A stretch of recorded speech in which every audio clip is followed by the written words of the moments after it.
es l'Herbataglia, situada en el casco antiguo de Valencia, aúna expresiones e innovaciones de las distintas exposiciones, tanto individuales como colectivas, que aquí se presentan. Este mes es el turno de Vicente Ortiz Sausor, que con su obra Dar en el blanco quiere provocar mucha sensibilidad.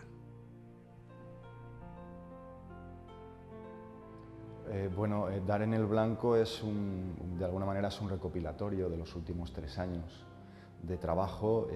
Entonces, lo que he hecho ha sido adaptar un poco determinadas obras bajo el título genérico de Dar en el blanco, básicamente por esta que aparece aquí detrás, que es una obra con dianas y con dardos, pero lo que he hecho ha sido aglutinar aquí, digamos, lo que podía caber en la sala.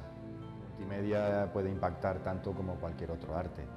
Lo que ocurre es que de alguna manera los formatos tradicionales del arte están ya muy trillados, muy trabajados, entonces la gente intentamos de alguna manera también trabajar con una poética más amplia, que podría ser el arte multimedia o, en mi caso, de alguna manera, lo que estáis viendo aquí, que son pequeñas instalaciones. Ha sido un reto exponer en una galería, porque yo nunca he expuesto en una galería. Normalmente siempre que expongo son en salas o en salas de cultura, o digamos en un ámbito más o menos institucional. Es la primera vez que de alguna manera trabajo en el ámbito privado. Sentimientos creo que muchos, sensaciones también. Digo sentimientos un poco porque mi trabajo es, digamos que es un tanto visceral, ¿no? Y digamos que mi trabajo busco, o en este momento estoy buscando también un cierto compromiso social.